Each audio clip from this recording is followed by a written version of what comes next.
સત્યની સાથે જનતાનો અવાજ। નમસ્કાર અને 24 ન્યૂઝ નેટવર્કમાં આપનું સ્વાગત છે। ગુજરાતના સૌથી મોટા સમાચાર આજની બ્રેકિંગ ન્યૂઝ છે। વરસાદી સંકટમાં તાપીનું આરોગ્ય તંત્ર બન્યું જન સ્વાસ્થ્યનું સુરક્ષા કવચ। તાપી જિલ્લામાં સતત વરસી રહેલા ભારે વરસાદ વચ્ચે જિલ્લા આરોગ્ય વિભાગ દ્વારા અસરગ્રસ્ત વિસ્તારોમાં આરોગ્ય સેવાઓ યુદ્ધના ધોરણે શરૂ કરવામાં આવી છે। જિલ્લા કલેક્ટર દેવ ચૌધરીના માર્ગદર્શન હેઠળ મુખ્ય જિલ્લા આરોગ્ય અધિકારી ડોક્ટર અનિલ વસાવાના નેતૃત્વમાં સમગ્ર જિલ્લામાં 506 આરોગ્ય ટીમો ઘરે ઘરે પહોંચી આરોગ્ય તપાસ, સર્વેલન્સ અને દવા વિતરણની કામગીરી કરી રહી છે।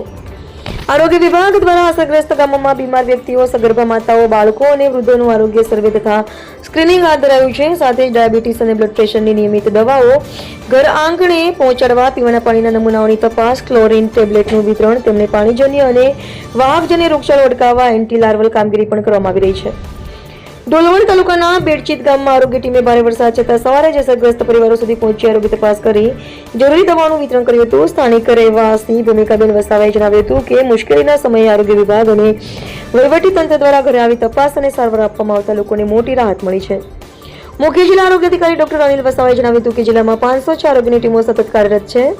આગામી 31 ઓગસ્ટ સુધી પ્રસૂતિની સંભાવના ધરાવતી 124 સગર્ભા માતાઓની રૂબરૂ મુલાકાત લઈને તેમની આરોગ્ય સંભાળ રાખવામાં આવી રહી છે। વરસાદ બાદ મેલેરિયા, ડેન્ગ્યુ સહિતના રોગચાળાને રોકવા માટે પણ વિશેષ કામગીરી હાથ ધરવામાં આવી રહી છે।